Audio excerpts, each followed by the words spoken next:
తర్వాత బెజవాడ సాయి కుమార్ గారు వారు మందిరాలకు 1000 రూపాయలు ఇచ్చారు.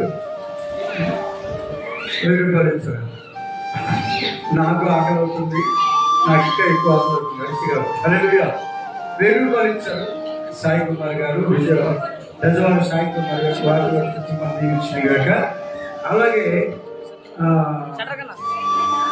దొండపాటి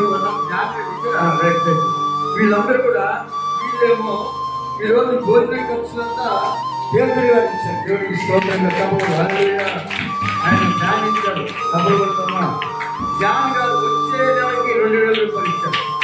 వచ్చే ముందుగా ఇచ్చి ప్రతిఫలము పొందిన వారు ఉన్నారు.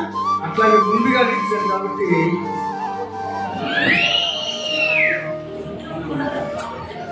వచ్చే నెల కుమార్ కూడా రీజనల్ ప్రయోజనం ఉన్నాడు. హల్లెలూయా. కుమార్ గారు కూడా వచ్చి ఇచ్చారు. వచ్చే నెల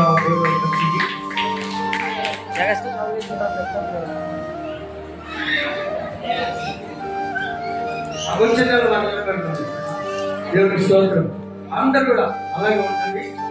ప్రార్థన చేద్దాం. ఆఖరి ప్రార్థన ప్రార్థన చేద్దాం.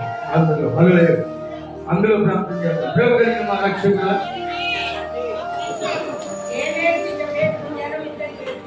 పేతురుకి 2 జ్వరాలు ఉన్నాయి. దేవుడు వారి జ్వరాలు దేవుడు తీసేయబడును గాక.